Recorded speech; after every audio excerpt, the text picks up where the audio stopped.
Nothing on this show is authorized by the Food and Drug Administration, and nothing said here is intended to treat, cure, prevent, or diagnose any disease. Contact your physician before starting a diet or exercise regimen, including supplementation. This is not medical advice and is for entertainment purposes only.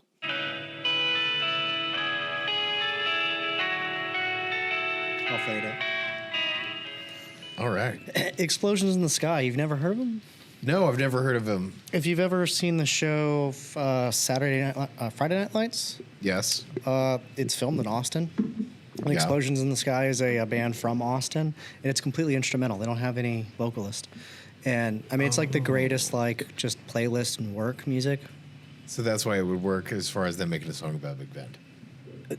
They have a very large discography of incredible instrumental ambient music. Now I'm going to have to check them out. Oh, you would love it. Yeah, and they're huge in Austin. They're Okay. like one of the biggest bands in Austin. When they play, people show up. Okay. Yeah. All right. Welcome to this episode of the Suppworks podcast. And I'm pleased to have Pierre from Botanics here on the show. And I kind of want to warm this up. I want to leave the cat in the bag for a little bit because what he has is something that's very, very cool. And then we'll get into it. But I'll give you a chance to like introduce yourself and kind of like talk about like your history as an entrepreneur and how and why you chose to get into this industry. Sure. So my background is in food biotech.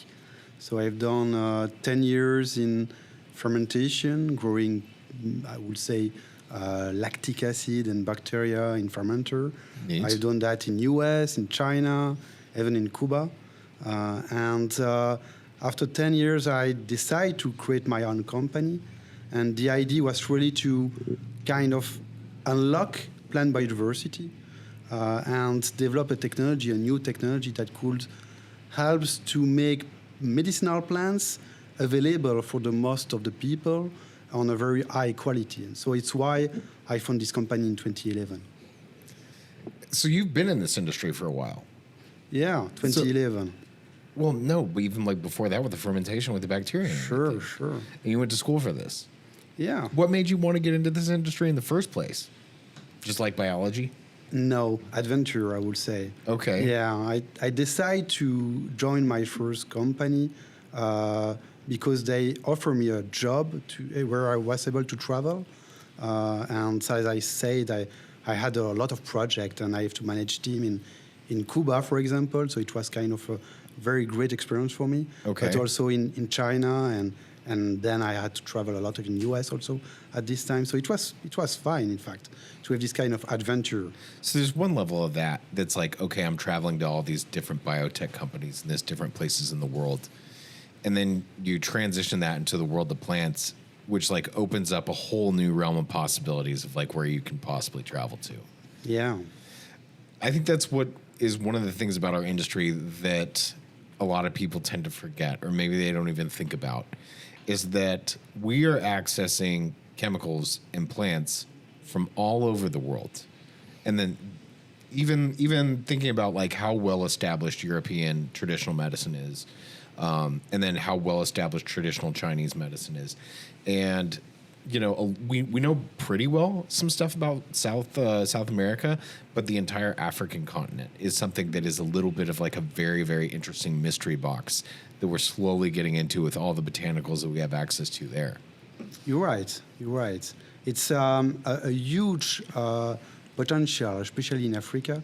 There is several projects we are following in Congo, where they kind of recreate and collect medicinal plants, because there is big city like Lubumbashi in Congo where all the people are healing themselves only with medicinal plants. So there is, I think, 30,000 medicinal plants that are known. They are all collected and named in the Kew Botanical Garden in England. And probably only a few of them are used today in the industry. And even the few that are used in the industry are still either cultivated but with very not good sustainability process, or they are collected in the wild. So it means that you are just destroying environment by collecting them. Well, and at the same time, on a business level, you don't know how reliable that crop's going to be if it's wild harvested. You don't know like what the Kana crop is going to be like, 5 years from now with climate change and everything else. Or the scalability of it, just Yeah. like how much you can make and what the standardization of it. Can you name any African plants off the top of your head that are? I wouldn't know. I just named one. It was the Kana? Yeah. Okay. But yeah, I think that's Which is really popular right now. Yeah. we put it in Expo Energy. Yeah, you get what is it? Paraxanthine. Zembrin. Zembrin, yeah. Yeah, PLT Health has it. Yeah. But no, like I think that's really cool. So you started this company in 2011. Yeah. Which really isn't all that long. It's both not that long ago and it's like also a long time. But the mission that you're on is not exactly an easy one. No. Tell me what it was like. Well, first, kind of explain what the company does. I don't want to get there yet. I want to keep the cat in the bag. Okay. What was it like? All right, so surely when you started, you probably had an office, you had this wild idea, and you're like, I'm going to do this. And you had to tell people this for over a decade. Yeah. And like, tell me what it was like going around getting funding, getting people to trust you that you were capable of doing this, to like your first major funding and like actually putting this thing together. Like, what was that kind of struggle like? Yeah, it was kind of a very, I would say, crazy and tough story. I began alone, so it was kind of a first project. I have an office, It was kind of designing some idea, and then I worked with a small university in Belgium. I was a teacher there. I was teaching brewery, how to make beer. Yeah. So it was fun. But yeah, I'm an entrepreneur, so teaching alone wasn't enough for me. And so I worked with them, and we have developed a first very basic concept of the technology.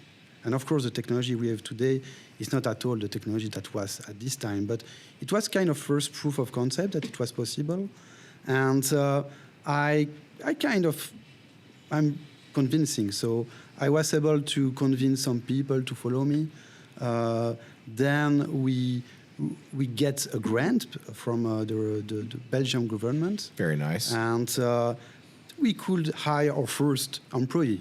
Mm-hmm. So this guy now is a king in the cyber industry. So all the ethical hackers. So he's not doing anything in biotech anymore, but he was a kind of the first guy that helped us building this technology.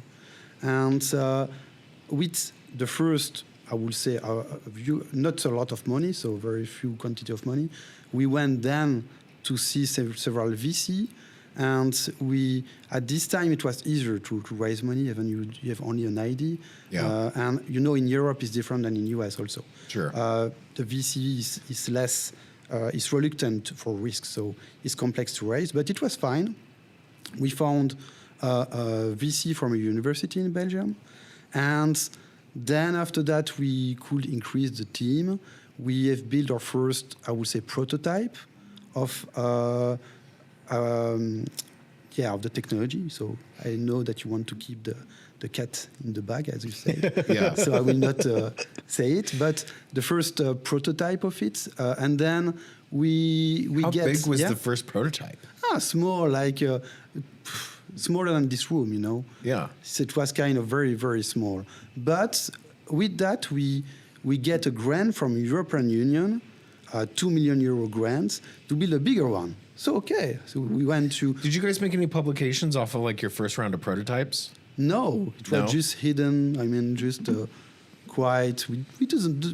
when you don't have a product to sell, you don't need to be outside, Sure. You need to make awareness. So it was more kind of step after step, And so we have built the second facility with the European grant. And then we get a first big customer in US. It was Terry Natural, Terry Lemeron. Mm-hmm. Terry Naturally sold in Vitamin Shop, all kinds of different places. Yeah. Big brand. And Terry just believed in our technology. It was one of the first, I would say, visionary to say, I want this product because I took it and I felt the effects. And I want to have this product in my, I would say, product, my formulation. And so it was our first customer in US.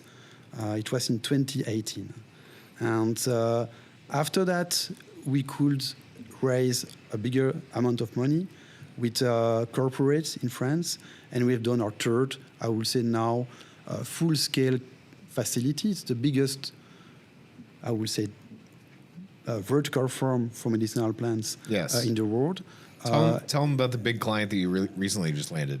Yeah, Turn. Turn is a big client. Well, they you got L'Oreal too. L'Oreal, yeah. That's a big one.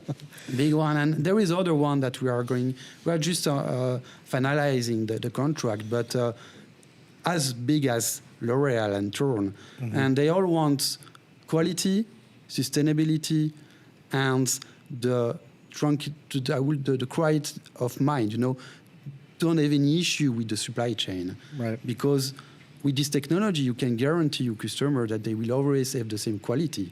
And they will not have any issue in terms of heavy metal or pesticide, because the technology is designed to be ultra pure. All right, Eduardo, at this point, let's go ahead and play the video. Which one did you want us to show on here? This one is, I think, I don't know. That's a story. We'll get into that one. You can show this one, yeah, if you, as you prefer. I mean, this one maybe there is more, but it's in French. But there is more. I don't even care that it's in French. You can go ahead and mute it. But like, we can go through like his interview, because there's clips that show kind of what they're doing. Yeah. All right, let's play it. Let's go through the interview. Let's play this so we can sort of take the cat out of the bag, as Joey would say. Wilderness is a work of art, each biotope a masterpiece bursting with botanical treasures. Yet, for meticulous brands, what should be a wellspring of botanical innovation often ends up being a sourcing nightmare. Botalis has risen to the challenge of transforming the once impossible supply of rare botanicals into a flawless sourcing. Our secret? Biomimetic indoor farming, an innovative proprietary technology to grow carefully selected plant cultivars in an optimized wild-like environment. A testament to our botanical expertise, biomimetic indoor farming changes the rules of botanical sourcing, elevating crafting wild biotopes indoors into an art form to deliver unmatched quality. At Botalis, we replicate the native biotopes of plants down to their most intricate stimuli to unlock the full potential of their superior quality.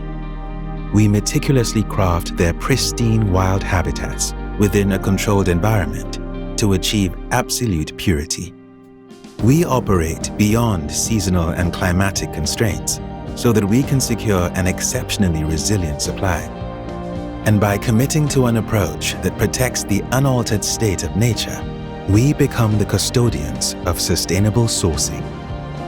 Together, let's push the boundaries of botanical exploration and harness the full potential of biodiversity through sustainable innovation. Botalis, impossible sourcing, flawless botanicals.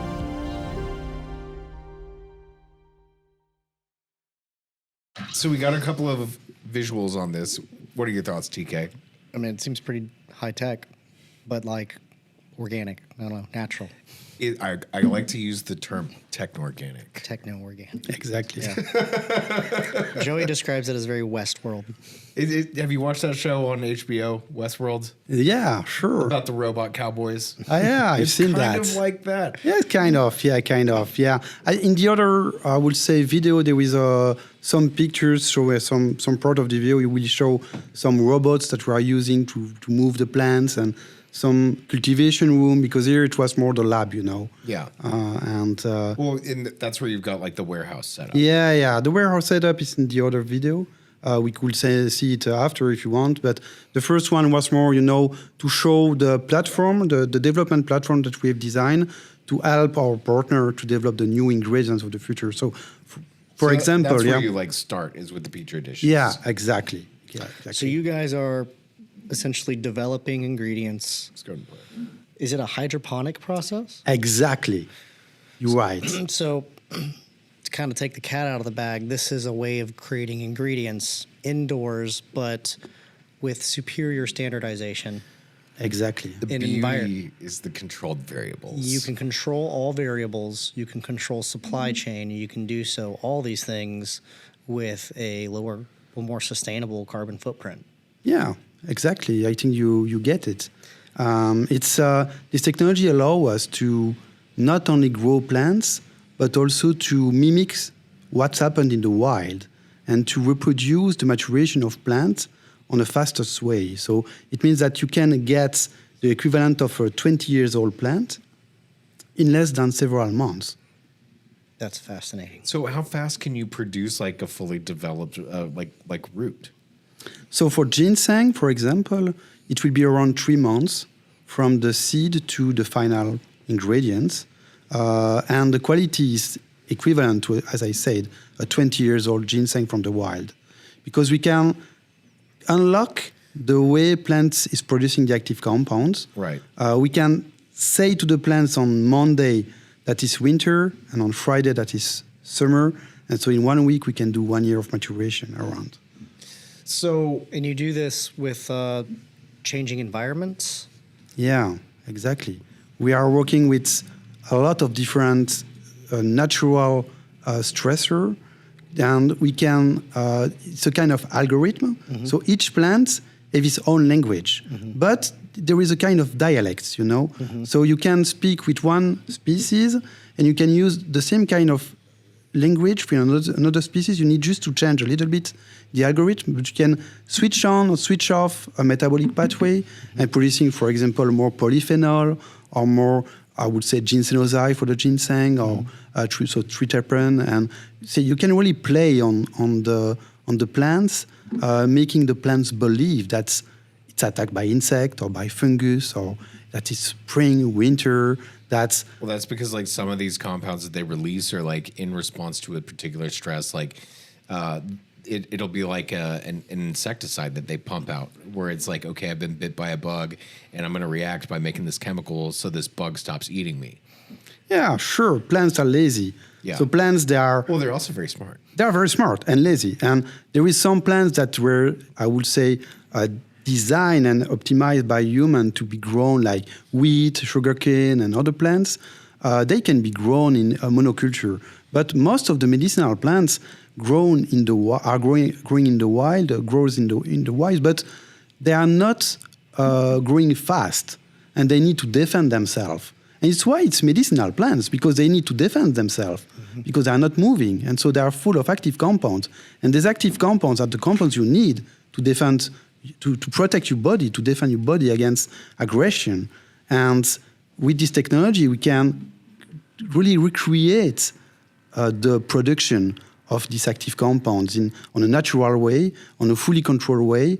We are using AI, we are using botanists, we are using I would say traditional knowledge, and it's all together. Almost as though you're taking years of like selective breeding and condensing it into like a 3-month period. Exactly, you're right. Check out. All right, so we have an image up here. That's like their warehouse setup. Yeah, and they've got hundreds of these things. How many square footage is your entire facility at the industrial scale? So in square meter, it will be 4,000 square meter. So it will be 40,000 square feet, yeah, around. And we have, so this is one of the cultivation room. So plants are grown in this cultivation room, and then they are moved automatically with a robot to the manipulation room. I think there is another picture of the robots at the end of the presentation. But it's more, a way to doing it on the most stable way, the more standardized way. Yes. To be able to have always the same standardization in terms of active compounds.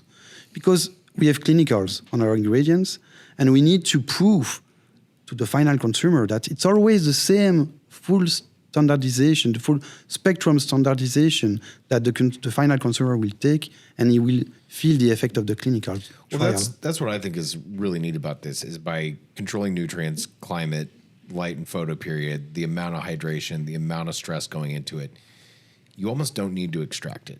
No. Because you can dial up those bioactive compounds without even having to do that part.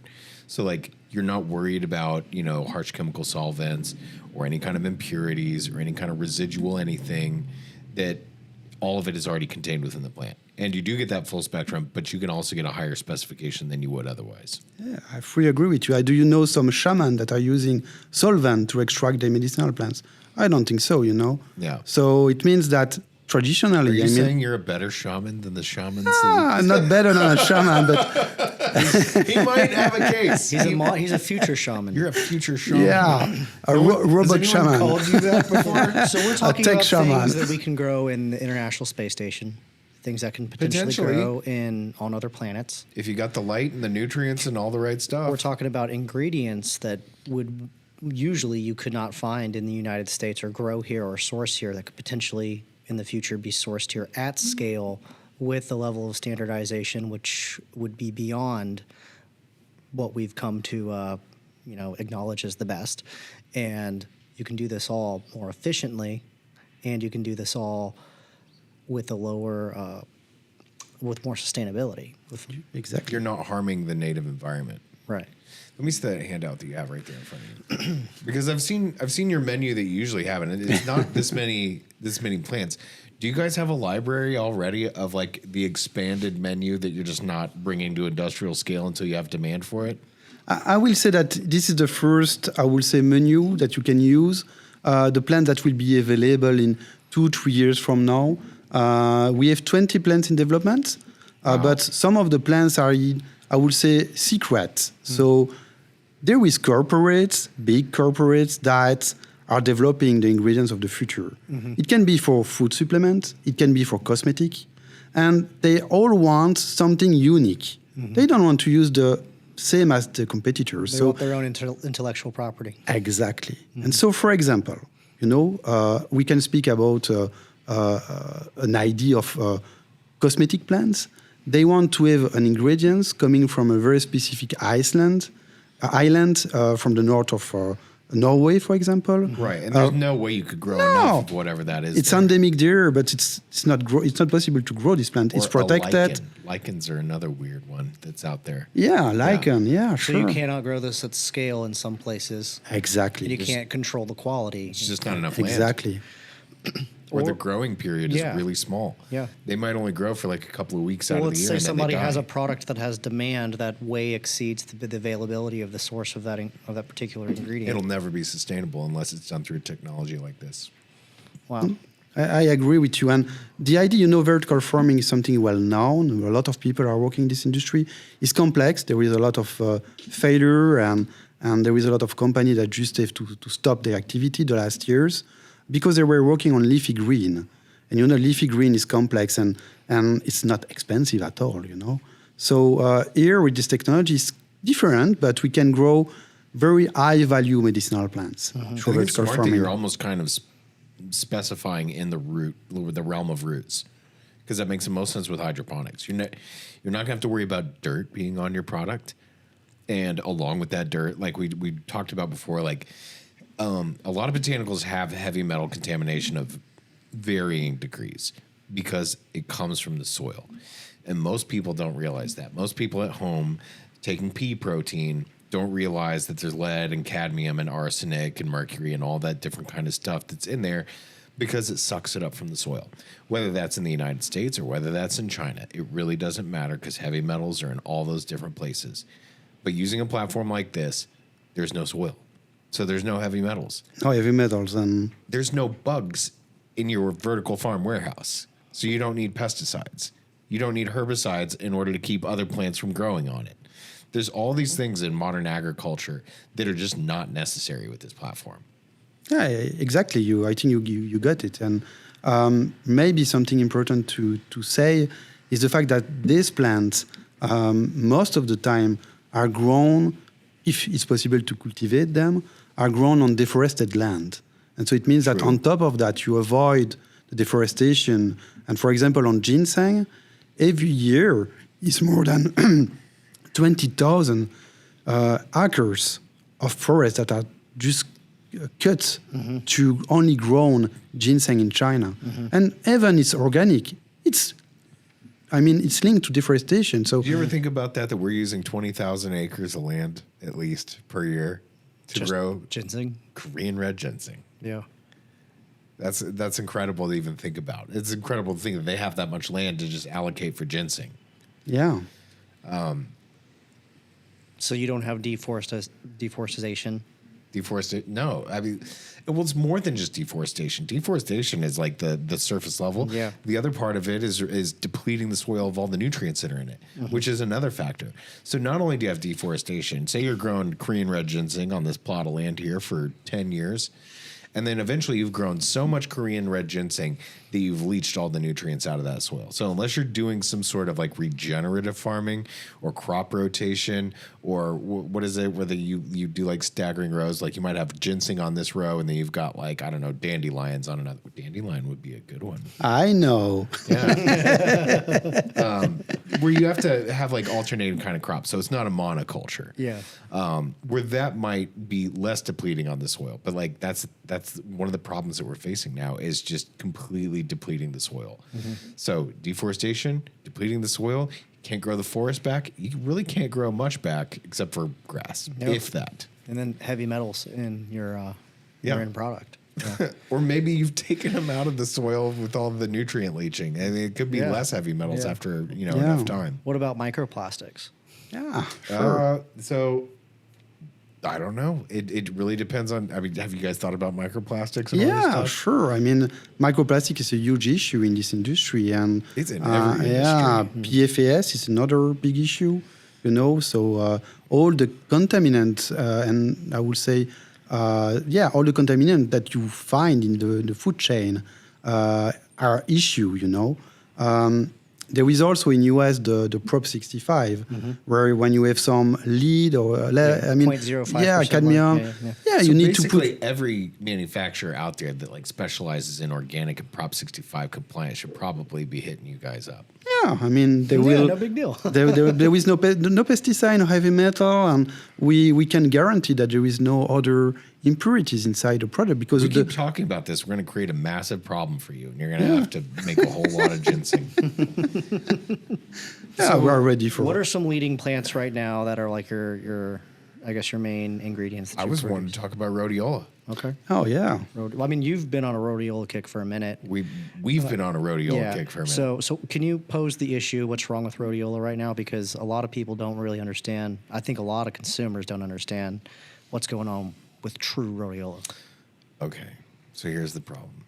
Rhodiola, as you people may know, it's an adaptogen. And sure, that's great. It's good to help you combat stress. Some people use it for altitude, if they're exercising at higher altitudes. People who go skiing, or people who just want to run better and have better endurance because it helps mitigate against that kind of stuff. It also has some activity against monoamine oxidase, so it keeps your neurotransmitter levels high, makes you feel good. But there's a problem because for a long time, Rhodiola rosea, there's two different species. There's Rhodiola rosea, there's also Rhodiola crenulata. And for like the last 10 plus years, frequently people would have a hard time sourcing Rhodiola rosea because it was adulterated, usually with Rhodiola crenulata or God knows what the fuck else was in there. It's only sourced from certain places, right? Well, usually from Siberia or from China, in high altitudes. So it's picky. You can't just here in Texas put a seed in the ground and expect rhodiola to work because it's just not gonna happen. It likes it cold. It likes it high. And if you're in any other kind of climate, you're not just you could be in the most fertile soil of Hawaii. It's not gonna have a good time. So it was hard to harvest, and for a long time it was wild harvested. And after once the adulteration with other species of rhodiola became such an issue, there are some companies that said we're going to make dedicated rhodiola farms. And then there was the supply and demand. A lot of people in America like rhodiola, to the point where we depleted the supply. We had a contaminated supply. It was adulterated, and then we had to start these regenerative farms. And then all of a sudden, we learned that it was an endangered species and had been. And Rhodiola crenulata, the second most popular rhodiola, has been an endangered species pretty much since it's been discovered. But we were buying it, all of it, and bringing it over here and putting it in pre-workouts and fat burners and all this other stuff and just general adaptogen products. So CITES, I'm not sure what that acronym stands for, but it's an international organization that basically puts the kibosh on all rhodiola trade. So unless you're one of these approved farms, you're not selling rhodiola to anyone, anywhere. Commodities dealers, they claim they have rhodiola. That's probably the most likely to be adulterated rhodiola that's out there. I can count on less than one hand the amount of vendors that I would trust when it comes to rhodiola because I've run through a lot of them. So you're saying most of the rhodiola that's in products these days is most likely adulterated? You have to have third-party testing and verifying at least at the genus species level, and if you're really lucky and if you have an extract, that you have a verification on the potency. Most commonly in the market, you're going to find, 3% rosavins, 2% solidricides. There was Rhodiola Prime 6X from NNB, which was Rhodiola crenulata, which had 6% solidricides, which was really cool. Now with that's about as good as you can get. About as good as you can get until recently they started doing fermentation of rhodiola, or at least of solidricide. So there's two companies that are now making 98% solidricide saying, well, if you love this rhodiola so much and we can't make it anymore, we'll make the bioactive compounds within it. But with what Pierre has, there's more to the story because you want more than just solidricide usually when you're taking rhodiola. Yeah, sure. So tell the people about your special rhodiola because it's not Siberian and it's not Chinese. No, the story is crazy also there. I had a call from a big cosmetic industry. It was 3 years ago. And they say me, we want a Rhodiola rosea, a pure Rhodiola rosea for cosmetic application, but coming from the north of Europe. Not a Chinese one, not a Siberian one. We want a Viking one. It does exist. Yeah, it does exist because the Viking were taking these plants a long time ago, just before to fight, because it gives you energy, it gives you endurance. It was well known. This plant was well known at this time. And so they asked us to kind of develop these ingredients for them. So we have all these projects and we succeed to do this plant. So I sent one of my team crossing the channel, two of the person of my team. Okay. They crossed the channel. They had even a storm, so it was crazy. And they drive from the north of the north of England to Scotland, and they found a spot where we had some contact in the past with a botanist, and this botanist was growing Rhodiola rosea in small form. So we have even a small video we can show this story. It was crazy but it's just to show that when people want to do something, you can do it. And so now we have this plant.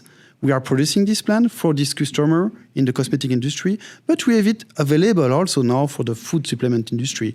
And as the plant is CITES now, we are CITES compliant, we are Nagoya compliant, so it means that we can sell it to this industry. There is a lot of demand, where for the moment, there is more demand that we can produce, so we are in a process of scaling up the production, but we should be able to have several tons of rhodiola next year. In a way, you're kind of like how zoos are for like wild animal like rehabilitation, because this particular kind of rhodiola obviously is rare. There's not a lot of it. But you could breed it in captivity and then release them back into the wild and help boom the rhodiola populations again. Yeah, we could do that, of course. It's something that if you take the plant and then you put it in the ground, it will grow as natural, But it's not something that we are doing, of course. I mean, but you could. That's Yeah, just one sure. of those things. You can't make a lot of money off that. No, that would be a cool way for you guys to eventually like give back to the environment where you're like, we should do that. This was like on the brink of extinction. We took it in our lab, we bred a whole bunch of it, and then we just put it right back. Yeah, that would be a really cool story. But you can control the standardization of it, so you know exactly what's exactly being grown and How being cold harvested. does it have to be? Oh, what? How cold does it have to be to grow rhodiola? It's not so important in terms of cold. It's more the condition in terms of stress that you put on the plant. Yeah. This rhodiola, It's Rhodiola rosea, of course. It's 100% pure Rhodiola rosea through DNA testing. This plant is growing, in fact, close to the fjord. And so you need a little bit of salt from the sea. It's kind of crazy. So we try a lot of stuff, and we tried just to add a little bit of salt, like it was close to the sea, and then directly the plant was growing very well and get this very high level of cyanidroside, So you give different stress parameters to emulate certain types of conditions to elicit very specific responses. Exactly. And as I said, I told you, all plants have different language, but they have the same dialect. So it's kind of different dialect, but the same language, sorry. And so it means that if you are using the same way of stressing a plant, you need to adapt it a little bit to another plant, and you can switch on or switch off some metabolic pathway leading to polyphenol, to triterpenoids, or to cyanidroside, for example. And you're using AI and other algorithms to do this in real time. Yeah, we do that in real time, and we also are improving the process in real time because each plant is grown separately. So it means that you can kind of test different conditions. Yeah, and you can go fast because plants are growing slowly. So it means that you need time, you need a lot of tests to improve the production of active compounds. And so it means that, this technology allows us to do that. Does this technology require a whole bunch of water? Yes and no. Yes, because we are in hydroponic, but all the water is recycled. I was going to say, you can probably recapture it. We kind of filtrate the water, so it means that we can get the water back, and we have a very high yield on fertilizer, meaning that we can use a food grade fertilizer, meaning that you don't have pesticide or heavy metal because they are food grade, ultra pure. What about like minerals and water, stuff like that? Can you control the type of mineralization you're doing? Yeah, as I say, fertilizer are important in this process, but as we have a very high yield on it, I can use very high purity fertilizer. So it means that I don't have an issue in terms of waste in the environment, and I don't have an issue in terms of heavy metal. So you're using less water, less fertilizer, Everything's dialed in, so you don't have to use excess. Exactly. Incredible. And we have solar panel on the top of the facility, and the solar panel are just giving us all the electricity we need to grow the plants. So it's fine. Yeah. So very How photosynthetic of you. Yeah. Yeah. It's like you're still using the sun. Yeah, exactly. You're right. We're using the sun to make light for plants. Yeah. We just put a middleman in between. Yeah, it's like it's like the Elon Musk of plants. That's kind of what I'm getting at. Yeah. Wow. So, I mean, this could potentially be the future of all plant growth. I don't think rare plants. For rare plants, yeah, because it's still a technology, and you need investment in this technology. So I'm not going to grow lettuce or to grow sugarcane with this technology. Yeah. We will focus only on very rare plants, protected plants that you can't source, or you can source but with a lot of issue, Right. And ones that are difficult to scale. Exactly. This is the mission of the company: unlock plant biodiversity. So what kind of specification were you able to get on Rhodiola? Rhodiola, we can get, so this plant is 3% cyanidroside in terms of final composition, but we have less rosavine, 0.5% rosavine. Okay. It's because the plant, this very specific... your customer set the specifications. Yeah, the specifications, and also we didn't work a lot of increasing the rosavine because rosavine are polyphenol, so it's not the most important stuff. We have a lot of other ingredients, compounds inside the plant that are interesting. Okay.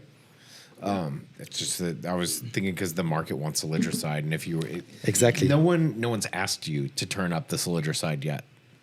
We are 3% cyanidroside yet. Is there, all right, so is that possibly something you guys would develop in the future? Because currently, like, the former champion was at 6%. Yeah. Do you think you could go beyond that? On ginseng, we began at 1%, and now we are at 12%. We can go to 20%, but then it's outside of what nature can do. So in terms of a regulatory point of view, I don't want to put on the market something that nature is not able to do, So 20 times the normal ginsenosides. You don't consider that outside the realm of natural? it's huge. I mean, 20% of the plant That is amazing. It's amazing. If you could do that with like caffeine content in coffee beans, Yeah. you'd be making a lot of money.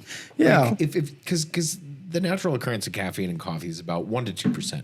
Wow. And if you could turn that, it's not a root, granted, but you could take something like yerba mate. Yeah. Or you could take something like what's the one I'm thinking of, like the genus species name, and let's just say it's yerba mate. That one is a root, and you could turn up the content on that one really high. Wow. Well, because if you're starting at 2%, and you just need to stress this root out a little bit more, you can make a naturally derived caffeine. It could be 20%. I mean, who knows how high it could go? Yeah. And that one requires a little bit of heat stress, which is a completely different thing. Wow.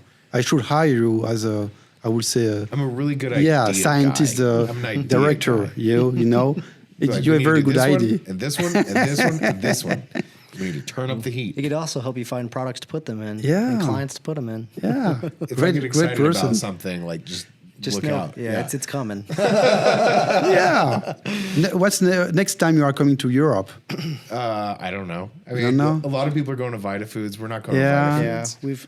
I've talked about doing what's the one, FIBO? That one just Oh, yeah. happened, but Yeah.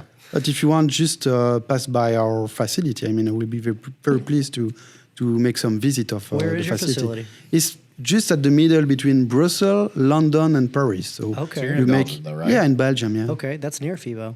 Yeah. Well, they're in Cologne, Germany. Yeah. But I'm sure there's a train that goes there. Well, yeah, There is train you everywhere. usually have to fly to Brussels first. Oh.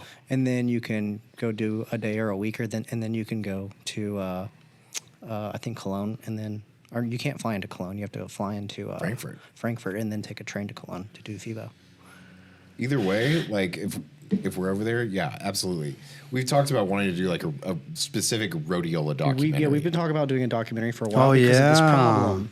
And We can go to Scotland together, to the north of Scotland, meet the guy there. We want to find the source and root out the problem, which the problem is that you cannot grow this thing at scale. There's lots of different... Unless you're you. Yeah, you're the I only... will be very pleased, and I know also a company in Germany where they are trying to grow Rhodiola rosea on field. I know that it's another technology also, but I can also introduce you to them.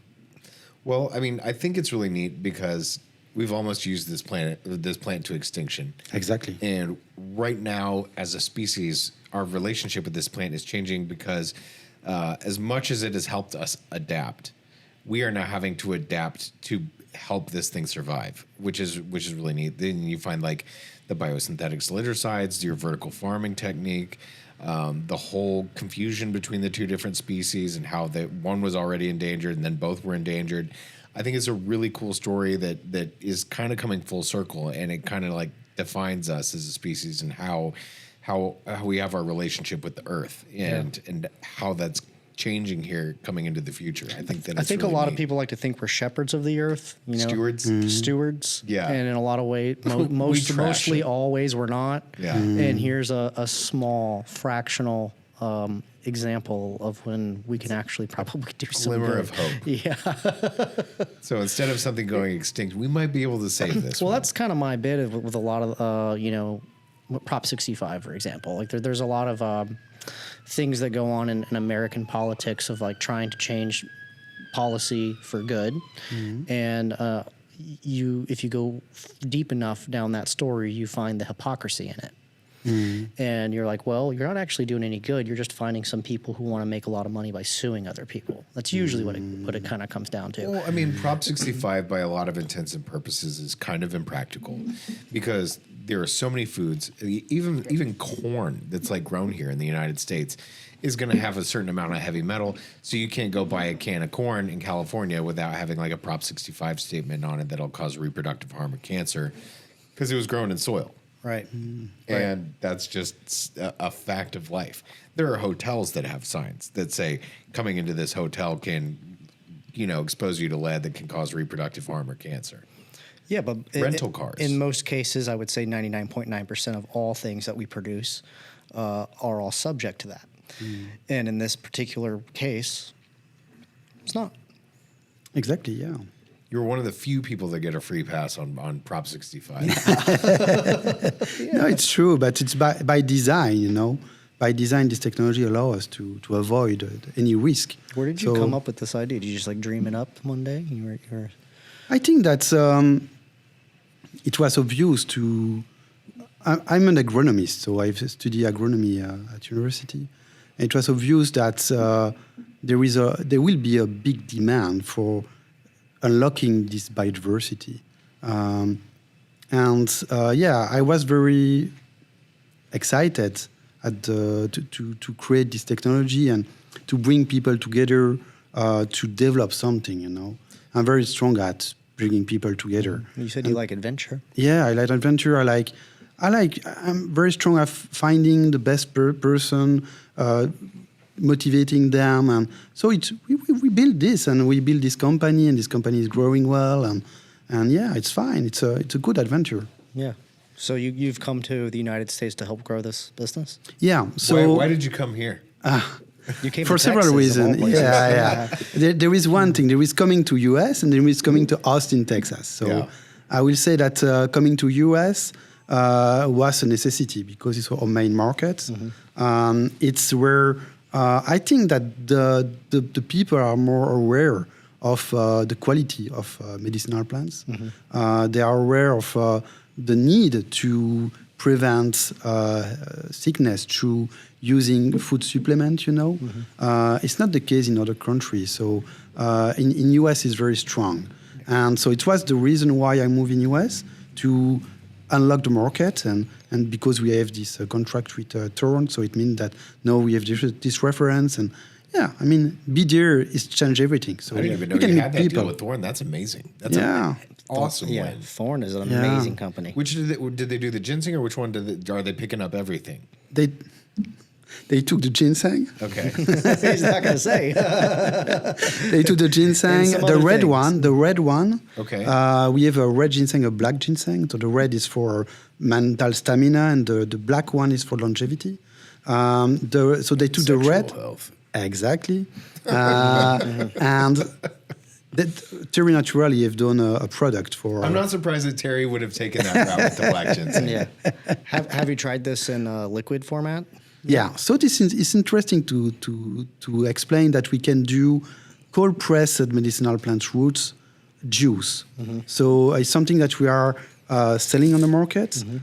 So it's fully soluble, and you can add it in beverage, in different product, you know, where you need to have a liquid form at the end. So this is a solid form right here. This is pure roots powder. So there is no maltodextrin, nothing else than pure roots powder. The taste is there, the everything is there. So we have some. Get a finger dab of this. This is the red. Yes. This is the high you will- potency red. Yeah. What do I do? Lick it, sniff it? What do I Yeah, do? yeah. I've had you taste odd botanicals before. Yes, This yeah. is not a new thing. It's not that bad. It's almost flavorless.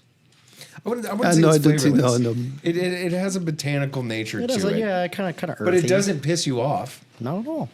Like that's No, it's not like bitter and like, ugh, no. No, it's good. Yeah, it's good. Yeah. It's like, it's almost like a yerba mate or something, you know, like a... yeah, It has like a- that drink. Yeah. Like guy. What is it? Almost has guayaki. like a tea flavor almost to me. Yeah. I think that you need to take a little bit more because it's a little bit bitter. Yeah, it's fine. Well, like as you were saying, we like our supplements strong Yeah. here in so just like our flavors. You're trying Yeah, that lost and found. That's yeah, a strong sure, flavor, is it? sure. You know, things that are very I've candy had some green flavored. tea extracts that would make you just completely lose your mind if you tried some of it like that. Wow. I don't think it's that bad. No, don't it's think it's not bad at all. No. I think I could flavor that all day. I think you could too. Yeah. No, not making a weird face or anything. I could even put that in just tea flavor it. Done. That's what I mean. Like, I mean, this is like a greens product even Easy. all day. Yeah, there is some brands in US using it in beverage. They are brewing like a tea, the roots Yeah. of this plant, our plant, and they use it in a final beverage. I would use that because of the high specification. Yeah, yeah. Well, yeah, exactly. It's a Did you- strong, sustainable. Sustainable. You don't have pesticides, so you can use directly the roots. Yeah. And it's fine. I wonder if this would perform in a caffeine-free energy drink. I mean, I'm saying. There's potential. There is potential. Yeah, there's a lot of use case scenarios for this. I'm shocked. I was expecting me to be like, yeah, that's botanical. No. That's amazing. Yeah. Okay. And you're seeing, I mean, rhodiola has been a craze for Yeah. almost a decade now. More than a decade. Like, I mean, as the far first as, like- clinicals, well, as far as mainstream Right, consciousness, you're seeing it in yeah. gummies. You're seeing it in all kinds of stuff now. So, tell us about some of the other things that are already available that are on the menu. So, you have the red and the Korean ginseng. We talked about rhodiola. The other one that you have is actually an old favorite of mine. The Sichuan red sage. I've never thought of it like that. Because like I'm like reading Herbs of Commerce and stuff like from the American Botanical Council and everything. Like I'm thinking that it's called danshin or it was a different kind. I don't think it was red sage, but there was another sage name for it. I know it most as Salvia miltiorhiza, and this is for different things that are in it. I think there are tanchinones and magnesium tangenate B, which is like a chelated magnesium form of the tanchinones. There's a lot of different cool properties of this plant. And I've used it previously in like nitric oxide boosting products. Yeah. Because this one has a specific effect. I'm not sure if it was endothelial nitric oxide synthase or neuronal in the brain nitric oxide synthase to improve blood flow, where the red sage could be combined with the black ginseng.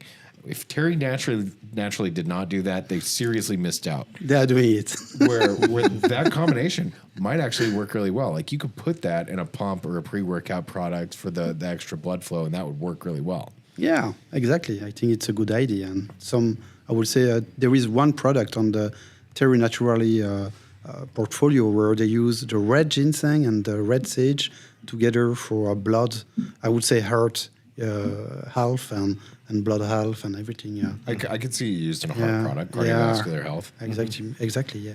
What is the specification on the red sage? The red sage, we have so the salvinoic acid. So it's more 4 or 5%. Okay. And for the tanchino, it's around 1%. Okay, that's not uncommon. A lot of tanchinones are like at like 0.5%. Yeah. But to have 1%, that's pretty solid. Yeah. And you can basically guarantee this standard every time. You should see, And without extraction, it's just a pure plant powder. it's funny when you look at their specification sheets because you see the heavy metals and it's like less than. Mm-hmm. You see the micros, it's like 0, 0, 0, 0, 0, and you're just like, they cracked the code. They made this like this section of your certificate of analysis kind of obsolete. It's like this is one of their like trademark things. It's like we have nothing in this section. Yeah. All this shit you're worried about, we have none of it. It's like the cleanest C of A you can get.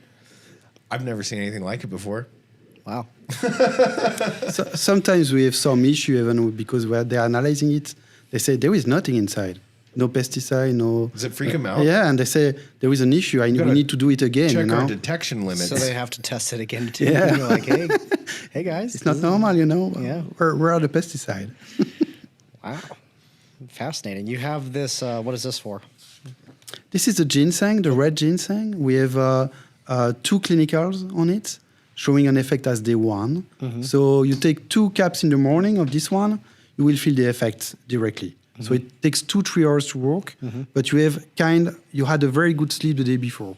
So if you are used to take very high quality ginseng, you will see directly the effect. So ginseng, it's like a lot of plants. You have a very specific effect. Right. And ginseng have one, and you can feel it with that. Well, experiential is Americans like that too.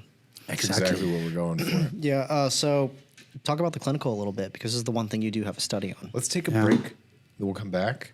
We'll do the design and the clinical because I feel like that. The design is cool. Okay, we're going to get into that. Yeah. All right. And then we'll also try some of this because he's got ginseng-infused chocolates.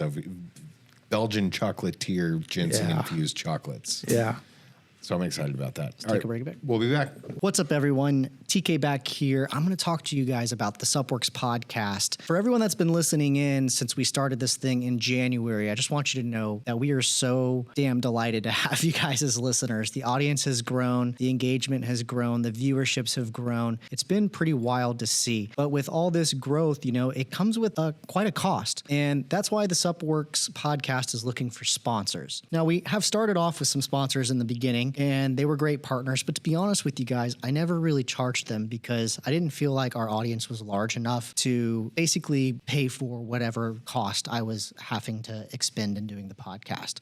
And just so you guys know, these podcasts, they cost a lot of money. We got to fly someone in. We got to put them up in a hotel. We feed them. We usually take them out to some sort of event. It adds up. It costs quite a bit. And we subsidize these costs with sponsorships. So if you own a business, whether it's in manufacturing, you're a raw ingredient supplier, you own a brand, maybe you have some sort of supplement or CPG type service that applies to the supplement industry or the CPG industry as a whole, and you think that our audience, which is usually movers and shakers within the CPG industry, you're talking CEOs, owners of businesses, top sales executives, and then the whole gambit in between super users all the way up into founders of companies basically listen to our podcast. If you think that audience is for you and it would work for your business for us to advertise on this platform, hit us up. Just send us a DM. Send us an email, tk@nutrimedia.co, or send Joey a DM, and we can talk about our sponsorship packages. And basically, you get this. You get a 1-minute table read where we talk about your brand, and obviously, this has got to be something that we approve of and we support. But if there is a good partnership there, reach out. Maybe we'd be interested in having you as a sponsor. So if you want to sponsor the Suppworks podcast,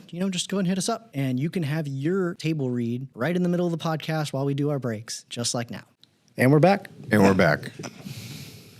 Okay, so this is an interesting fusion because you brought up the clinical. Yeah. But you also need to show how they're presenting their data, which is another part of this entire package that is very, very cool. Right. So you guys have a really cool design aesthetic with your branding. Botanics. Yeah. I love the logo. Thanks. The A with the little leaf and the word mark. It's truly beautiful. But you're using these hand painted, hand drawn botanical illustrations here. I think they're called lithographs. Exactly. Yeah, which is not easy to do. This means you actually have to have somebody paint it. This isn't AI. Are you familiar with Kohler's medicinal flotsam?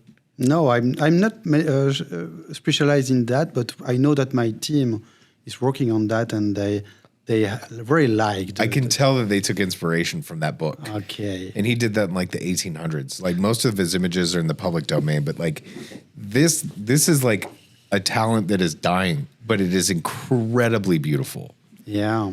And you can see also when you are impressing it in large size that it's very human made, it's not something that was done by AI. So it's something that is important. It's industry, is the human relation between people. The relation between people, and this is something important for us. So each of these are basically handcrafted paintings, exactly. And then they're repurposed for print.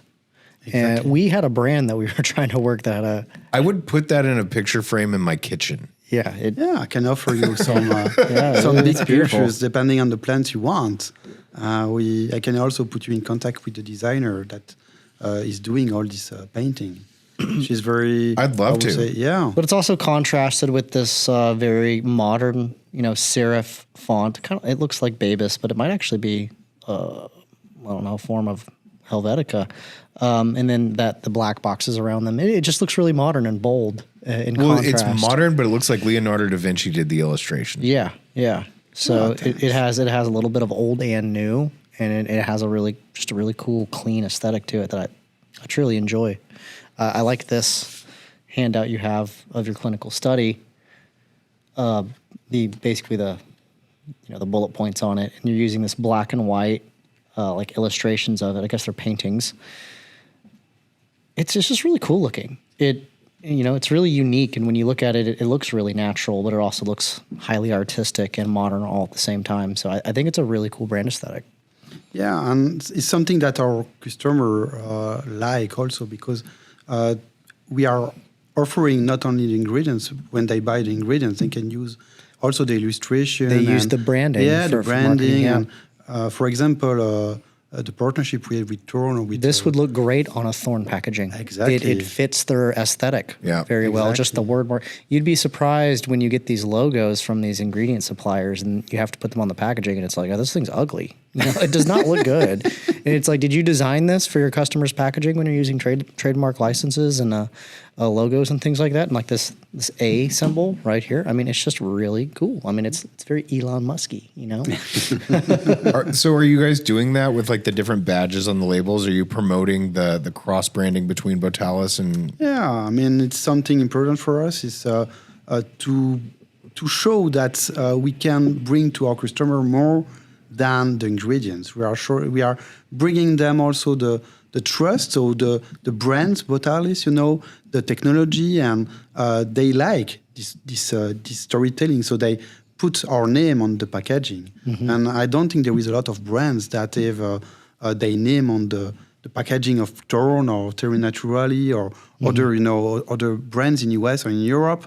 And here, it's why they are doing that, because it's unique and it's pure and the design is great and the storytelling is great. So Yeah, I mean, those like places like Thorncell and Erewhon, where they like a very clean, minimal, futuristic, but also natural-looking sort of branding aesthetic. And when you put a trademark logo on it that looks like it was made by a pharmaceutical company, Or by like Nerf. oh yeah, or by somebody that you hired on Fiverr, yeah, which that's what a lot of these guys do. It just complements the packaging very well. And when you can lend them more information about what your product does, your ingredients do, and it's delivered in such a beautiful way, I think it connects with the brand customer. one?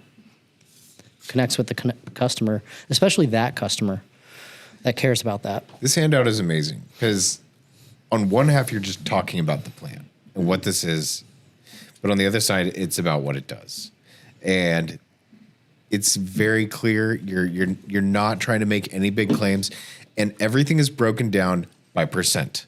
You have your dosages, you have how many days it took, and then the mark of improvement. And it's just some of like the most clear and concise clinical data I've ever seen and how it's presented. Yeah. So like that's another huge congratulations on that, because like you're getting the message across effectively with a measured amount. Yep. 79% neuroprotection. I'm just going to go through this. 40% or 14% decrease in negative mood after 21 days. Better stress resilience after 5 days. 23% increase in synapses. A 20% decrease in stress score after 21 days. Better neuroplasticity after 5 days. 9.2% of neurogenesis. There's some asterisk. Okay, that was a mouse study. So you also have asterisks, and you have 1, 2, 3, 4, 5, 6 different studies that you're referencing throughout this entire infographic. Better memory after 12 days. 38% decrease in depression score after 21 days. 74% increase in cognitive restoration. Better focus after 1 day. And a 16% decrease of working memory latency after 21 days. That's a lot. And it's all validated. 6 studies here at the bottom. And it's not, it's what is this? So there's in vitro studies, you have a mouse study, you have 2 clinicals on human. You got a neuronal excitotoxicity study, so that's another one that's your cell study. Your clinical trial with 50 participants, so you're definitely reaching scientific significance. And then there's another proprietary clinical trial that had 142 participants. Mm-hmm. You have 2 different dosages, 400 and 200 milligrams, and this is just all for ginseng. You have a lot of work ahead of you for your other extract, or not even extracts, your other botanicals. Yeah, sure. I mean, we began with ginseng, and probably something important to say is that we are not, it's not the most important stuff, I would say, the clinical. The most important stuff, the most USP we are using for selling these ingredients to brands is the fact that when they try the product, they feel the effect. Mm-hmm. And so it's changed everything. Mm-hmm. When the team in Thorn tried a product, mm-hmm. they've made a prototype, they try it inside the company, and they say, yeah, it's working very well.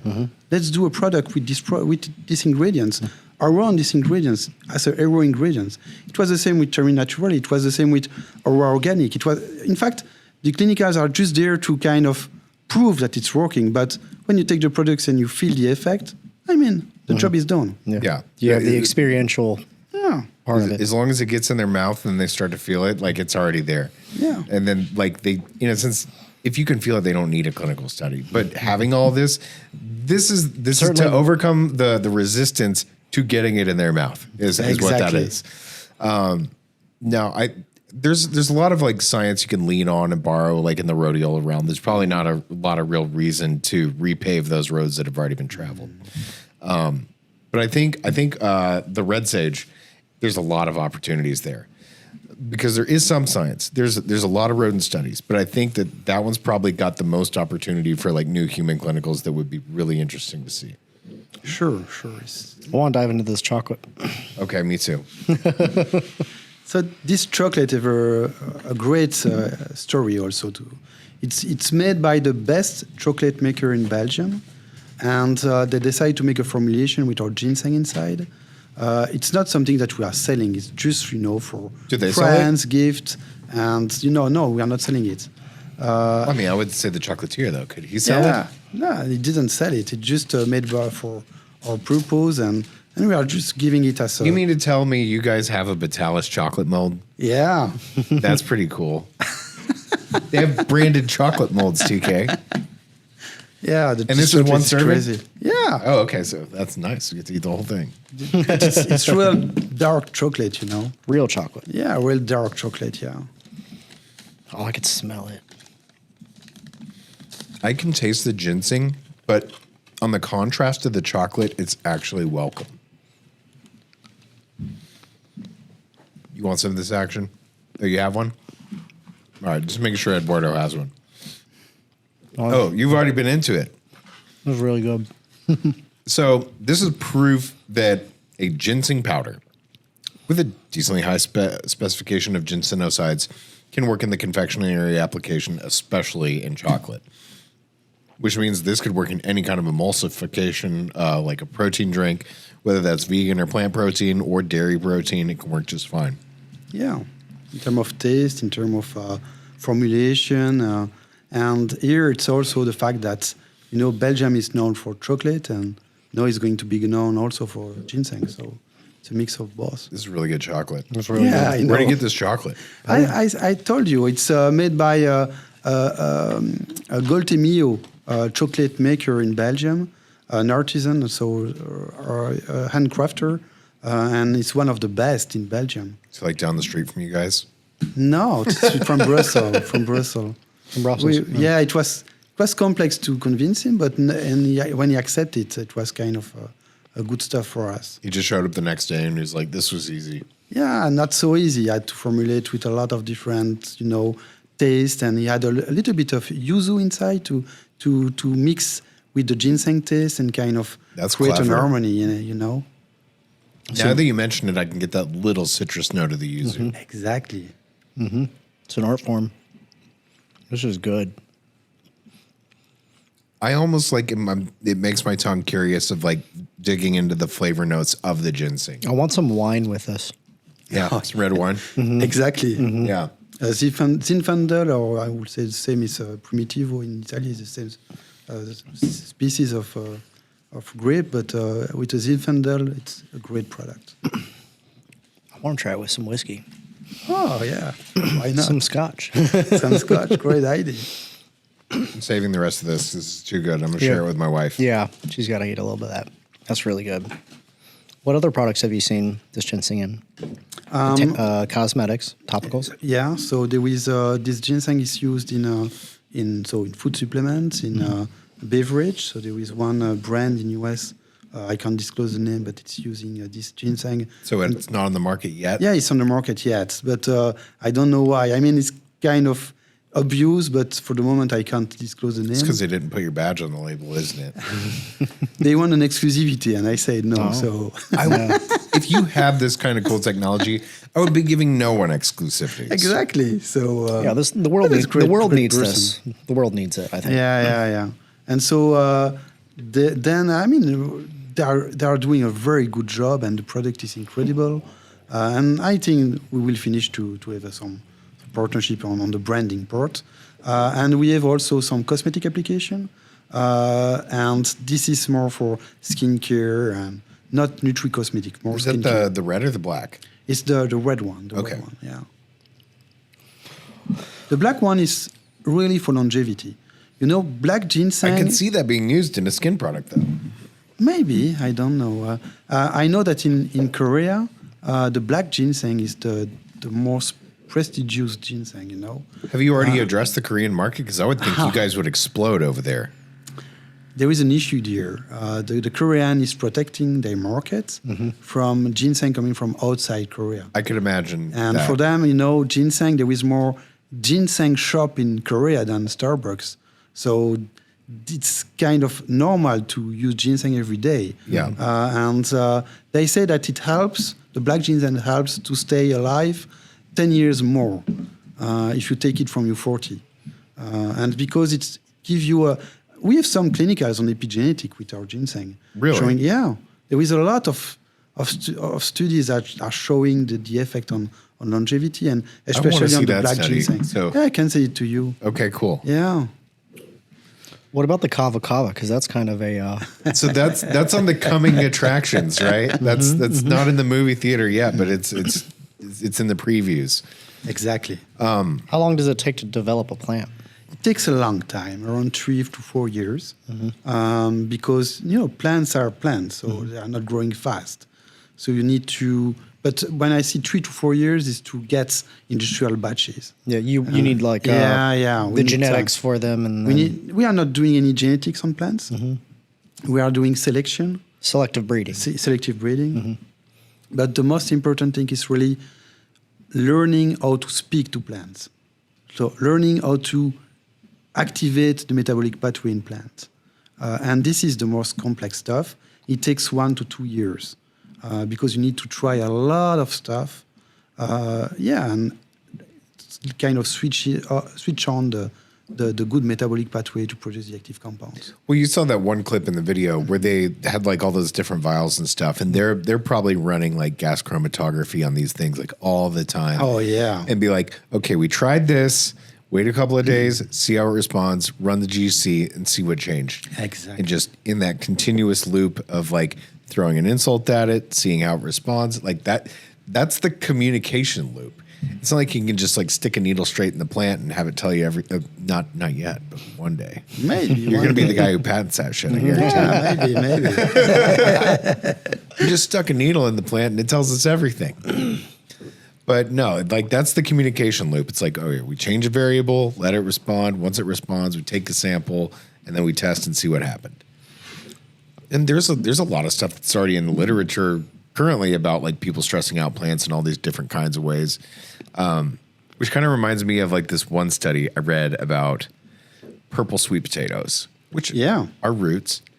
But if you apply electricity to them, and like in a water bath, that it increases like their pigment content, their proanthocyanidins, and it makes them more purple than they were earlier.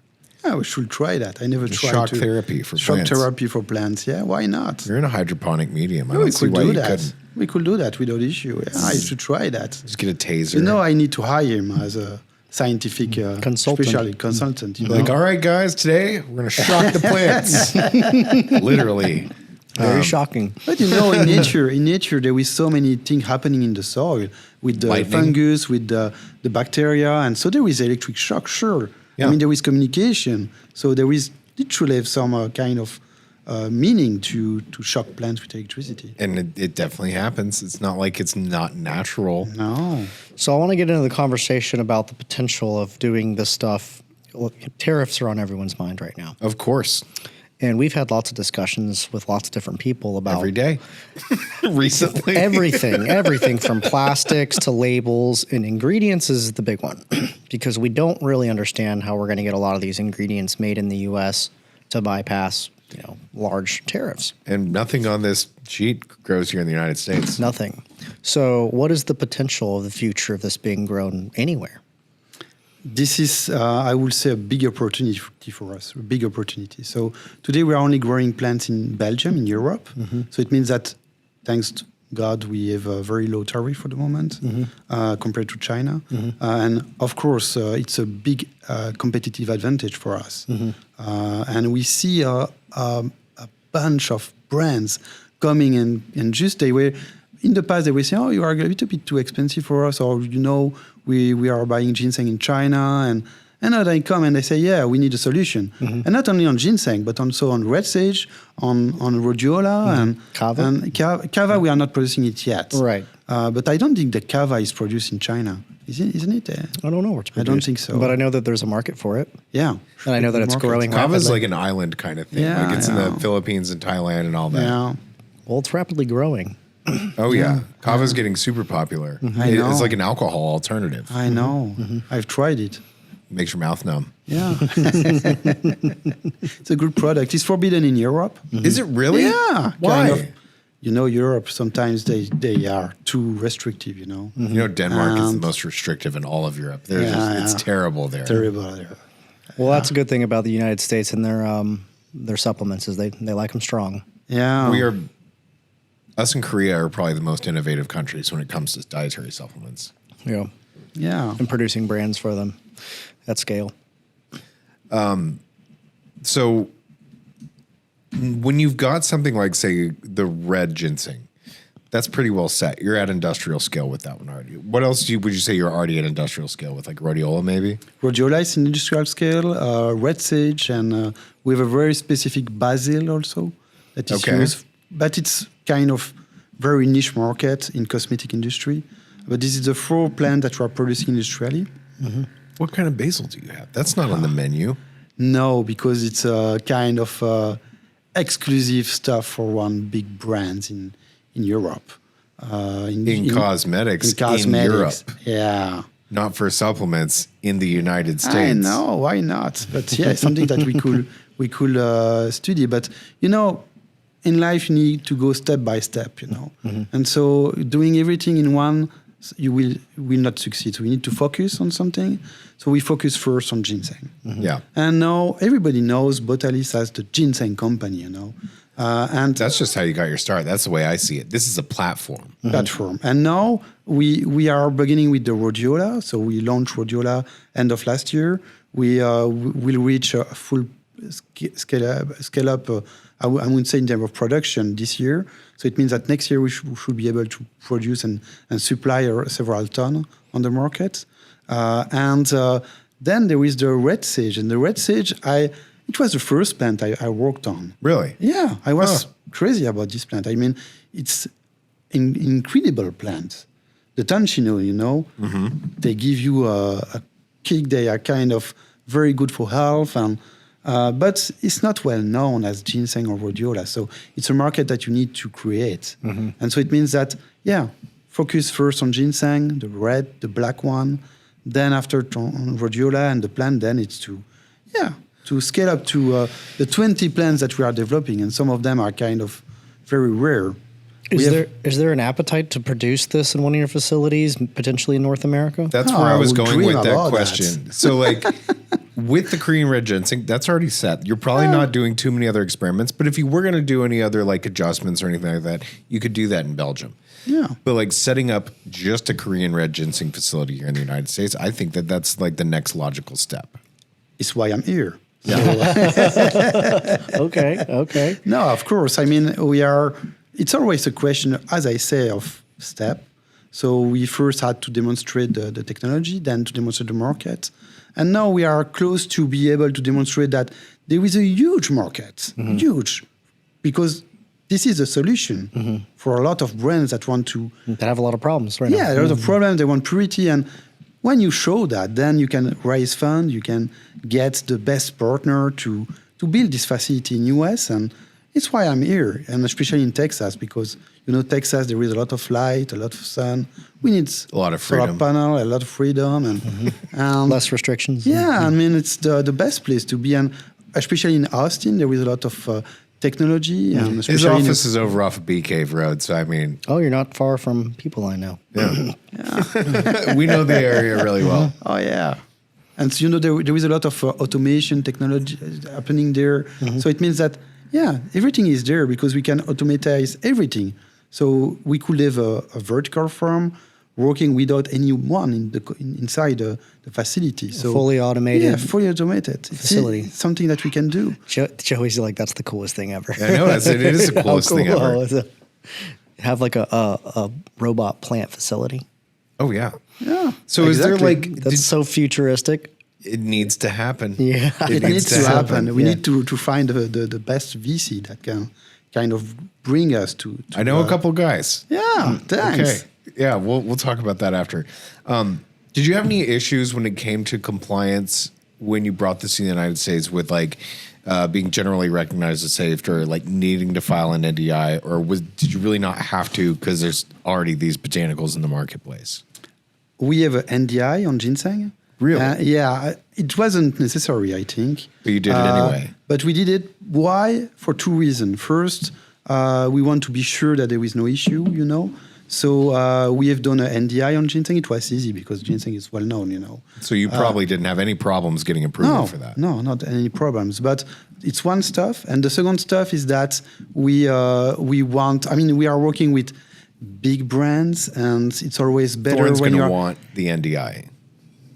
exactly. Right. Yeah, and Yeah, so I it's could see why that. it's why we decided to do it. But it wasn't necessary, but we have done it. Okay. We have it. And that was just Yeah, sure. Small one because I had to drive after until Austin, but so as far as like any of like that was a good answer on the NDI thing. I didn't even know that you guys had filed an NDI. I would have personally looked at that and be like, we don't need to file anything. This is Korean red ginseng. I mean, but good on you for doing that. I mean, that's very proactive, and that's what customers are going to want to hear. So my last bit of questions are like speculation. What botanicals, aside from what are currently on this menu, are you looking forward to? Are they roots? Do you have anything that's like on your wish list that you haven't even begun to play with yet? I have a crazy dream. Okay. You know? Oh, I want to hear it. Yeah, there is one plant that was the most important plant of the medicinal, the traditional medicine in Roma, in the antique Roma. Okay. It was a silphium, and the silphium was the plant that heard everybody of that. was looking for. They were crazy about this plant. Everybody was crazy about Some it. people think it's a mythical plant. It's a mythical plant, and Yes. they even done some. You're speaking Joey's pills language. And this plant, The true alchemist. this plant was over harvested. It was the first plant that was extinct by human, and 5 years from now, there is one scientist that found it, some remaining specimen in Turkey. Okay. And so it was a kind of, we tried to contact, we are kind of a little bit crazy, so we contact the Oh scientist. yeah, I will immediately. And yeah. they say, yeah, why not doing something? But yeah, I mean, we need to focus on what we are doing. So That's it's when, something that that's when you take off the Botalis hat and put like we're a zoo that makes plants to rehabilitate them back into nature, and we want to grow this thing in captivity and Yeah. get samples. That's a moonshot, but I get it. Yeah, but yeah. you need to make money first. So You're it's, you're doing fine. You're doing fine. Does But it co- does when it you co- go after the rare plant, they don't need to know you have money. You're like a non-profit that's all about plant conservation. Yeah, but this story is crazy, and nobody knows exactly what this plant was doing. But Neron sent a boat to get the last specimen just for that, That And so it means motherfucker that fucked up this plant everything. should be so crazy, to be kind of so trendy at this time. That would be so cool. That's like a de-extinction thing of plants. Or you guys could get into that like Colossal Biosciences does. Yeah. Maybe that would be really cool. Yeah. You can get grants for that, I'm sure. Oh, for sure. You can definitely get VC funding for it, just because like that would be your Tyrannosaurus Rex of your entire whole lineup, and you would charge the most for that. Is commercializing this very expensive? Why do you say that? Can you say it again? Like when you take a plant, creating industrial. Oh yeah. From the beginning to the full development of the plant. Right. It's not so expensive. Yeah, of course it costs money, but of course it will be around. I can't give you numbers like that. It depends on the plants, on the application. But there is brands that pay for that. Yeah, so if a brand wanted to partner with you, of course we have this development platform, so they pay us with milestone, and at the end they have an exclusive sourcing for this plant. So, that's why the basil's locked up. Exactly. And after that, we are the only supplier for this plant. So it means that it's kind of a good partnership. Yeah, that's stuck. But it could take a good long time and a lot of... Yeah, 3 years, around 3 years. So it's a bunch of money, but it's not so much. So it will not be a small brand that will do that. But when there is... especially in the cosmetic and the OTC industry, there is big project, long-term project. They want to replace the Panadol with another product, for example, a natural one. They come and they say, okay, let's do something together. We are doing AI on the plant. We are doing metabolomic. We can screen a lot of different plants, and then we can develop them. And so it's long-term project. They pay us for that. And at the end, they will have the exclusivity on the market for this plant. And a lot of the cost that goes into this is for the research and the labor of your scientists and your botanists. Yeah. And the great stuff is that years after years, we are reducing this cost because we know more and we can implement, we improve our knowledge. And it's a lot of knowledge, in fact, at the end. And as I told you, each plant has its own dialect, but... It has a format. A format, yeah. There is a language that can be used for all of them. But all of them is different and proprietary to your technology. Yeah. And we are focusing only on roots or on plants. We are not growing trees or flowers, because this will not be okay with our technology. I mean, growing trees will be kind of... it's vertical farming, so it needs to be compact. What about aquatic plants? Yeah, sure. So plants that don't exist in dirt, that just exist in water.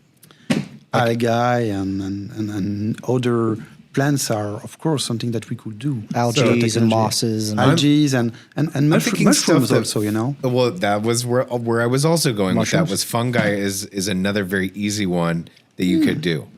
Sure, but I will not do any fungi in my facility because I will kind of have cross-contamination and... So the technology can be used for fungi without issue. What are you going to call that company? You need to do a spin-off that's only mushrooms. If I have money, I will do that, of course. But Fungalis. Fungalis, yeah. Why not? This guy is incredible. He's like an idea machine. Yeah, billions of dollars have been made off of his ideas. Yeah, sure. Wow. I'm not lying. So that's a fact. Thank you so much. No, but that would be cool to have a completely separate facility that would be for that, because you would use a lot of the same stuff all over again. And the aquatic plants, I think there's a really big opportunity, and I'm not talking just kelps and algae and stuff, but there is aquatic plants from freshwater that there's plenty of those that are largely untapped, even for their medicinal value. They're just undocumented, and there could be all kinds of treasures in those things. And I'm weird in the sense, I believe that all the answers to all the world's problems, that God provided them on the ground in front of us. And this is some sort of weird fucked up game, the simulation. And it is our job to find the clues and find the answers to all of our little problems in everything that's around us. It's it's all here. You just got to figure it out. And we're such a young species, we haven't really figured it out. Just the amount of biochemistry we've figured out in the last 100 years is 90% of what we know. Before that, we were treating humors with leeches during the plague. Yeah, Joey takes the game of Minecraft and he tries to re-emulate it. Well, you were telling me, because you were having that conversation with Ben, where does Joey get his inspiration? Yeah, and probably one of the most accurate answers I heard was watching David Attenborough Planet Earth. And anything I see in the natural world, I get jealous of. How does that bug do that?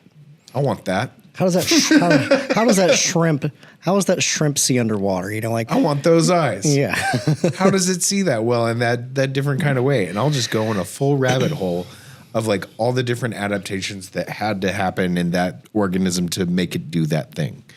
And the same applies to plants. I had this same, because I was talking to Ben about this the other day. I was like, it's even happened with plants.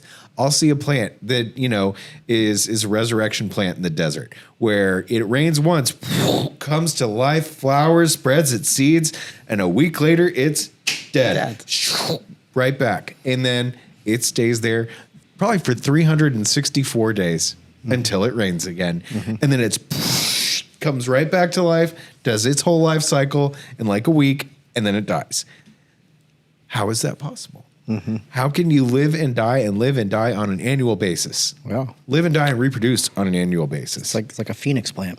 Well, Yeah. it's osmolytes. Like we know osmolytes, like creatine. Creatine's an osmolyte. Bethane's an osmolyte.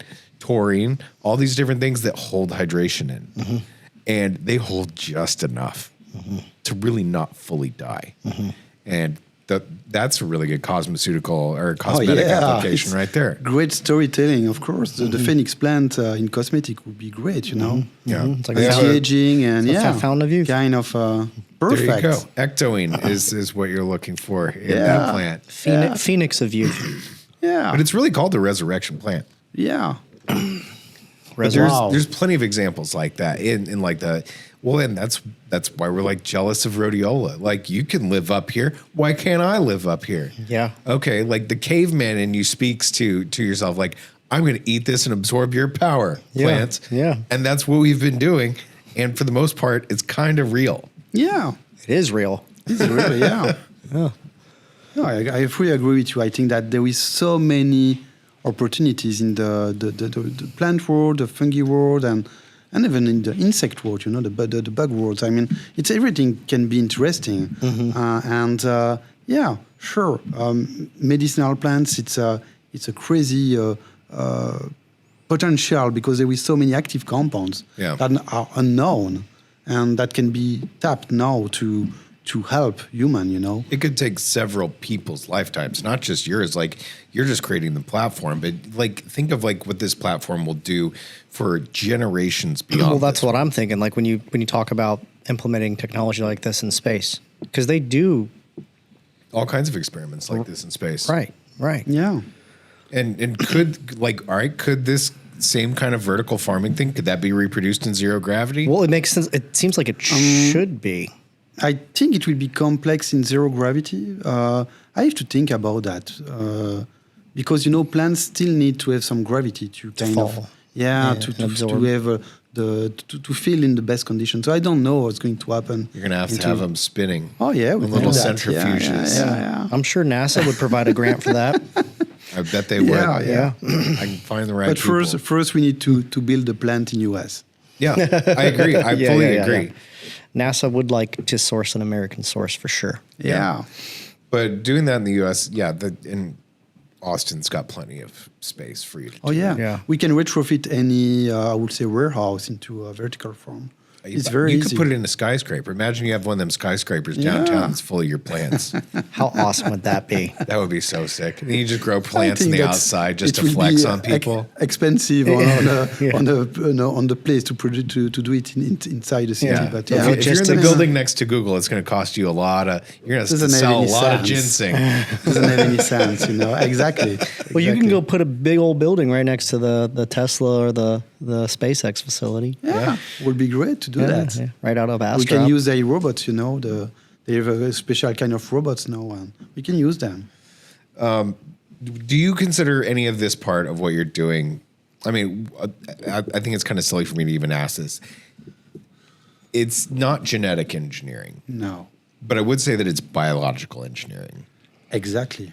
Like you are creating a life cycle within a smaller window. And, you know, it's not as crude and abusive as like direct genetic engineering. Like I'm not playing God on the level of like the molecules, but I can play with the environmental factors. But really, that's not anything different than using a greenhouse. No, sure. I mean, that or just doing any kind of hydroponics, which has been around for a really long time. Exactly. And there we are also working with botanists, that know very well the plants in their wild environment, and they can guide us to one kind of maturation or one kind of stress, or they know, what's happened. We have this red sage coming from China, and we can mimic high altitude stress, so with UV light, and so we can increase the level of active compounds inside the plant only by mimicking this high altitude. So it's just a kind of common science, common knowledge, common wisdom, and mixed with AI, mixed with the technology, and we have a great technology to deploy now. Mm-hmm. Yeah, it sounds like it has lots of different use cases, lots of different applications. Yeah. Do you think anyone's ever done anything like this before? There is one company in Korea doing something similar to what we are doing. The only difference is that the technology they have is more close to the biotech industry, So it's less. It will be more expensive to use their technology than ours. We are more robust, so it's a technology that can be deployed without issue, and we have 3 years of track records in production. So it means that the technology is very robust and very industrial now. Mm-hmm. And versatile. Yeah, versatile also. Yeah. Do you think that this is gonna potentially like inspire like future generations of botany? I feel like for like a long time, like kids going to school for botany or for horticulture or agronomy in like your case, they've been waiting for something like this to happen like the entire time. It will be great. I mean, I'm not thinking as far as that because I'm an entrepreneur. So no, you're I thinking have of to right now. You're thinking of selling Korean red ginseng. But I don't want you to lose sight of like, look at what you've done. Yeah, I know. Think of the repercussions of what will happen. Me. Now. I mean, it's all the team, all the people working with us. Mm-hmm. I mean, the design is great. The product is great. The people are passionate about what they are doing, and it's kind of a good synergy. And it's the work of everybody. Mm-hmm. It's not only. I mean, I was just a kind of at the beginning of the story, and then It's beyond you. Yeah, it's bigger than you. Yeah, sure. Well, it's a good enough message to where all those people, they're like, yeah, we like this. We agree with this. We're going to come together and we're going to build this thing. It's like caterpillars making a cocoon. We don't know why we're doing it, but we really want to do it because it needs to happen. And, something beautiful is going to come out the other end. Yeah. Yeah. You're right. I think that there is this synergy between the people, and I think the mission is very clear also. They want to unlock plant biodiversity. It's nothing more than that. And so when you know that there is 30,000 medicinal plants known, and only a few, maybe 10, 20 are well used on the market, it's huge. There is a huge potential to help human with natural solution, We probably have 50 to 100 years of just discovering what's already here. Yeah. We have one plant that is coming on the market next year. It's the Moko. It's a very specific plant. Tell me about this, because I'd never heard of this until you brought it up to me. Yeah, it's a very interesting story. It's on the CITES list. It's coming from Nepal, and it's used there for gut health. Okay. And metabolic health also, And it's well known, and it's protected, and even it's protected, there is still a lot of wild plundering, so kind of poaching of the plant. So the plant is decreasing. It's forbidden to get it from nature, but several tons of year are still sold on the market because the plant is working very well. So we have developed this plant. It's on the final phase. We are now studying how to speak to plants in the best way to get the active compounds, and it should be available in Q2 2026. You need to think in advance. What are the active compounds that are in the Moko? I will not be able to answer you today. Sorry for that. Okay. I know a lot of stuff, but for this one, I don't know. It's too new. It's too new. I need to check with my team, but I can send you some more information about that. Sure. That'll be really cool for gut health and weight management, especially with Ozempic, doing its thing right now. Oh yeah, sure. If you can hit both of those, then you're doing great. Mm-hmm. Yeah, I didn't talk about. I mean, it's a good idea to explore this market for this plant. Yeah. Oh, for sure. And it's only grown in the Himalayas. And this plant is also approved in Europe as it's not a novel food plant, so you can use it as a food ingredient. So it means that everything is there for this plant to be a success, but it's not known. So it means that you need to make some Education, marketing, and it's not the case for rhodiola and for ginseng. But yeah, I think that is one of the example of what we can do with this technology. Joe, you're gonna have to see some of that stuff. Oh, for sure. See where you can put it in. Yeah. I've already got a couple of them that are in the works. One of the things I was telling him about was like stinging nettle, which like for a very long time, if you paid attention, because back when I was a young boy, There's stinging nettle here in Texas. right, of course there is, but nobody has the roots. The only material really that is on the market now is the leaves. And I don't know what happened between like 2010 and 2025, where all of a sudden the root material was no longer on the market and only leaf material proliferated. Apparently there was a lot of adulteration of stinging nettle where they were saying it's root and it was leaves. And the root material has a lot of interesting clinical data behind it as far as increasing free testosterone. Oh yeah. Yeah. I didn't know that. Well, that's We should do that. I mean, it's easy to do, and this plant It grows easy. really fast. Yeah. The issue with this plant, I think, was also heavy metal. There is Probably because it's roots. A lot. Yeah, it's roots and it's growing in some. Yeah, I mean, it's a plant that is keeping a lot of the heavy metal from the soil. You would have the entire stinging nettle market. Let's do some work together. I want that. Yeah. It sounds good. Yeah, it sounds good. I can. Increase free testosterone. I'm there. Yeah. There's a lot of. I mean, test supplements are the highest margin supplements pretty much there are. Yeah.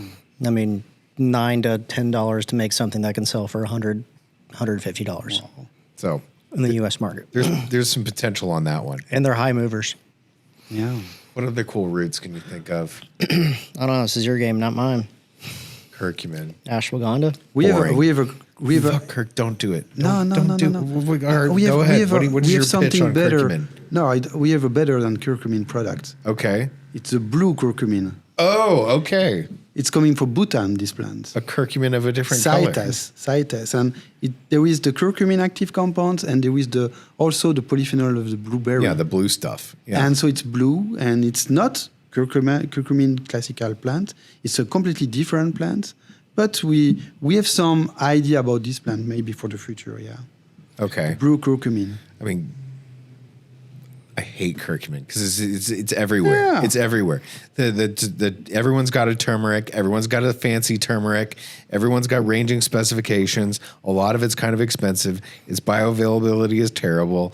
But everyone is like, oh, it's got turmeric. It's got curcumin. What about like the tocotrienols or those flowers? That's seeds. Seeds? But you could probably do some seed stuff. I think it will be complex with our technology to do seed because you need to have all the full cycle of the plant. Yeah. And so we will need to wait the plant to grow, to have flowers, and then to the maturation of flowers. So I think that we need to focus really on... Once you have more space. Yeah. It's going to take more space to do that, Yeah. more time to wait on it. What about cannabis? Cannabis, we have some roots of cannabis, but it's not something that we are kind of looking for, especially because we are in Europe. And you know, in Europe, it's not as prevalent. Yeah, I mean, it's not legal yet in Belgium. So Maca? maca is something that we are growing. Okay. We're not producing it yet, but maca, what's interesting with this plant is that you can harvest the plant, but to get the maca seed, Yes. you need, because in the plant there is only the precursor of the maca seed. Right. And so you need to dry it in very cold condition and high altitude. So you can mimic that during the drying of the plant. Did you like under vacuum pressure or something? Exactly. So Okay. we tried some stuff like that in the past with the maca. It gave some interesting results, but it was, we need to focus on some project, but maca is one of the plants. But now there is a lot of production of maca in China. Of course, maybe it's changing with the tariffs, so I don't know. It wasn't interesting 5 years from now, so we stopped the project, but it's something that we're opening. What about beets? Beets, it's easy to grow, so I don't But think... what about the heavy metal content? There could be a lot of heavy metal content in beets that people don't know about. Yeah, I don't know. There is so many plants that we need to focus on the most expensive one to have the higher margin. And there is. I mean, Well, then you got to get on that stinging nettle, man. That's yeah, going to be where it's at. This is something that can be very great. Okay. Is there anything you want to plug before we sign off? That it's a very I'm very grateful for the opportunity you give me to be here today, and I very appreciate the conversation we have and the interest you have for this industry about having a better quality and better purity, and that we are all together trying to push this industry to a higher level in terms of health, in terms of sustainability. And so thank you for the work you are doing, and thank you for giving me the opportunity to be here today. You're very welcome. Where can we find you? You can find me on through my website. You can find me you can send me an email, or you can contact me by phone. Or If somebody is listening is interested in implementing one of your ingredients into one of their products, they can contact us through the website. We have for formulaire, so you can just send us an email to this website, or you can contact me through my email address. And my What email about your address. Instagram? Who runs your Instagram? No, Eduardo says nobody's been on there in like a year. I don't have an Instagram. You guys do have an Instagram. Yeah, We're going I to know. tag you. Yeah, it's kind of. We are not very active on Instagram. On LinkedIn, of course, they can contact me on LinkedIn. Of course. I'm very active on LinkedIn, so they can find me easily. It's P Mariage, so my last name. They can contact you on a different way. what's your website, Pierre? It's botalys.com. BOTALYS.com. What is that? Does that have like a hidden meaning? I kind of get it, but I mean, Botalis, Botanic, and Botalis, and Lys. It's a French name for a flower that is used for by kings, and so it was a kind of to show that we are producing very high, rare and noble plants. good name. Very cool. Yeah, Thank you, Pierre. thank you. And we'll see you guys next time on the Suppworks podcast.